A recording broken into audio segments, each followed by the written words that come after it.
Good evening. How are you? I hope all are very well. This is my biology class. Name is Ankuran biology class. তো আজকে আমরা দ্বাদশ শ্রেণীর জীববিদ্যার সপুষ্পক উদ্ভিদের যৌনজনন অর্থাৎ sexual reproduction in flowering plants এই অধ্যায়ের তৃতীয় অংশ অর্থাৎ থার্ড পোর্শন নিয়ে আলোচনা করব, যেখানে আজকে আমরা আলোচনা করব পরাগযোগ বা পলিনেশন। তো প্রথমে আমরা জানি পরাগযোগ বলতে আমরা কি বুঝি। What is pollination? পরাগযোগ বলতে বোঝায় ফুলের পরাগধানী থেকে উৎপন্ন পরাগরেণুগুলি যে প্রক্রিয়ার মাধ্যমে একই ফুলের বা একই প্রজাতির অন্য ফুলের মধ্যে পরাগরেণু স্থানান্তরিত হয়, তাকেই আমরা বলি কি পরাগযোগ বা পলিনেশন। এখানে একটা ছবির মধ্যে আমরা সেই পরাগযোগটা দেখানো হলো, যে প্রজাপতি কিভাবে পরাগযোগ ঘটায়। আমরা সুন্দর ছবির আকারে সেটা পরাগযোগ বা পলিনেশনের বিষয়টা দেখালাম। তো এই পরাগযোগ মূলত আমরা দেখি দুই প্রকার, অর্থাৎ pollination is divided two types. One is self pollination অর্থাৎ স্বপরাগযোগ, another is ক্রস পলিনেশন অর্থাৎ ইতর পরাগযোগ। তো প্রথমে আমরা জানি সেলফ পলিনেশন বা স্বপরাগযোগ বলতে কি বোঝায়। স্বপরাগযোগ মানে হলো কি, যে প্রক্রিয়ায় একই গাছের একই ফুলের মধ্যে অথবা এই একই প্রজাতির একই গাছের বিভিন্ন ফুলের মধ্যেই যদি পরাগযোগটা হয়, তখন তাকে আমরা বলি কি সেলফ পলিনেশন বা স্বপরাগযোগ। তো এই স্বপরাগযোগের ক্ষেত্রে আমরা কতগুলি মেরিটস দেখতে পাই, সুবিধাগুলি দেখতে পাই। কেমন? এখানে দেখো, দুইটা ভিন্ন গাছের প্রয়োজন হয় না, একই গাছের মধ্যে পরাগযোগটা সম্পন্ন হয়, এবং এই ক্ষেত্রে খুব কম পরিমাণ পরাগরেণু অপচয় ঘটে। তাছাড়া এই পরাগযোগে সবল এবং শক্তিসম্পন্ন উদ্ভিদের সৃষ্টি হয় এবং বিশুদ্ধতা বজায় থাকে। তো এই ছিল সেলফ পলিনেশনের সুবিধাগুলি। এবার আসি আমরা ক্রস পলিনেশন বা ইতর পরাগযোগ। এটা কাকে বলা হয়? যে পরাগযোগের মাধ্যমে একই প্রজাতির দুইটা ভিন্ন গাছের বা ভিন্ন ফুলের মধ্যে যদি পরাগরেণুগুলি স্থানান্তরিত হয় এবং বিভিন্ন প্রকার বাহকের মাধ্যমে, তখন তাকে আমরা বলি কি ক্রস পলিনেশন বা ইতর পরাগযোগ। আমরা ছবিতে সুন্দরভাবে দেখানো হয়েছে, দেখো এখানে ইনসেক্টের মাধ্যমে তার এই পরাগায়নটা ঘটছে। তো এই ক্ষেত্রে ইতর পরাগযোগ এবং স্বপরাগযোগের মধ্যে একটা বিরাট পার্থক্য আমরা দেখলাম। একটা পার্থক্য, যেটা স্বপরাগযোগের ক্ষেত্রে কোনো প্রকার বাহকের প্রয়োজন হয় না, ইতর পরাগযোগের ক্ষেত্রে বাহকের প্রয়োজন হয়, এজেন্টের প্রয়োজন হয়।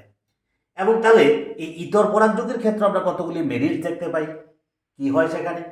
ইতর পরাগযোগে যারা উৎপন্ন হয় অধিক ফলনশীল হয় এবং বিশুদ্ধতা সম্পন্ন এবং নতুন বৈশিষ্ট্যযুক্ত উদ্ভিদের তৈরি হয়। তো এই সুবিধাগুলি ইতর পরাগযোগের ক্ষেত্রে আছে। আমরা এর আগে স্বপরাগযোগের ক্ষেত্রেও সুবিধাগুলি বলেছি। অর্থাৎ এখানে আমরা জানতে পারলাম কি স্বপরাগযোগ কাকে বলে, ইতর পরাগযোগ কাকে বলে, স্বপরাগযোগের সুবিধাগুলি কি, ইতর পরাগযোগের সুবিধাগুলি কি। এবার আসি আমরা এই ইতর পরাগযোগের ক্ষেত্রে যেহেতু বাহকের বা এজেন্টের প্রয়োজন হয়, এই এজেন্টের উপর ভিত্তি করে, অর্থাৎ পরাগযোগের বাহক দু ধরনের হয়। কি কি আছে দেখো।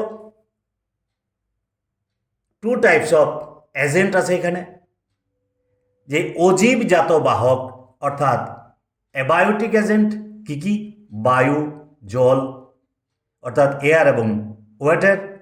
জীবজাত বাহক অর্থাৎ বায়োটিক এজেন্ট কি কি, পতঙ্গ বা ইনসেক্ট, পাখি বার্ডস, শামুক বা স্নেক। এবার এই যে ইতর পরাগযোগের বিভিন্ন প্রকার বাহক আছে, তাদের প্রকৃতির উপর ভিত্তি করেও আবার বিভিন্ন প্রকার ক্রস পলিনেশন আমরা লক্ষ্য করি। কি কি আছে দেখো। নাম্বার 1, অ্যানোমোফিলি বা বায়ুর সাহায্যে পরাগযোগ। যখন এজেন্টটা বায়ু হয় এবং পরাগরেণুগুলি যখন বায়ুর দ্বারা বাহিত হয়, তখন তাকে আমরা বলি কি, অ্যানোমোফিলি বা কি, বায়ুর সাহায্যে পরাগযোগ অর্থাৎ পলিনেশন বাই এয়ার। যেমন ধান, ভুট্টা, গম ইত্যাদির ক্ষেত্রে এই ধরনের পরাগযোগ দেখা যায় এবং সঙ্গে তাদের কি সায়েন্টিফিক নেমগুলিও দেওয়া আছে। নাম্বার 2, হাইড্রোফিলি বা জলের সাহায্যে পরাগযোগ। অর্থাৎ এখানে এজেন্টটাকে জল, ওয়াটারের সাহায্যে যখন এই পলিনেশনটা হয়, অর্থাৎ পলিনেশন বাই ওয়াটার, এই ক্ষেত্রে তাকে আমরা বলি কি, হাইড্রোফিলি। যেমন পাতাঝাজি, পাতা শেওলা। তারপরে কি আছে, জুওফিলি বা প্রাণীর সাহায্যে পরাগযোগ অর্থাৎ পলিনেশন বাই অ্যানিমেলস। এই পলিনেশন বাই অ্যানিমেলস যে ইতর পরাগযোগটা, এটাকে আমরা আবার কয়েকটা ভাগে ভাগ করতে পারি। নাম্বার 1, কাইরোপ্টোফিলি অর্থাৎ বাদুড়ের দ্বারা পরাগযোগ, অর্থাৎ বাহকটাকে এখানে বাদুড়, যেমন কদম, কলা। তারপর আছে কি, মেলাকোফিলি অর্থাৎ শামুকের দ্বারা পরাগযোগ, এখানে বাহকটা শামুক, যেমন মানকচু, কচু। নাম্বার 3, অ্যান্টোমোফিলি বা পতঙ্গের দ্বারা পরাগযোগ, সেখানে বাহকটা কি আছে, পতঙ্গ বা ইনসেক্ট। কি কি এক্সাম্পল, বাগানবিলাস, আম। লাস্ট নাম্বার 4, অর্নিথোফিলি বা পাখির দ্বারা পরাগযোগ, যেমন শিমুল, পলাশ, যারা পাখির দ্বারা পরাগযোগ ঘটে। এই দেখো, তাহলে বিভিন্ন বাহকের উপর ভিত্তি করে different types of cross pollination আমরা দেখলাম।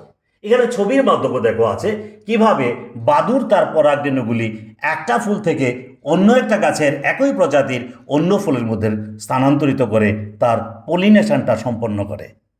শামুকের দ্বারা কিভাবে ঘটায় দেখো, সুন্দর ছবির মধ্যে দেখানো আছে। তারপর কি, পতঙ্গের দ্বারা অ্যান্টোমোফিলি যেটা পরাগযোগ ঘটাচ্ছে, কি সুন্দর।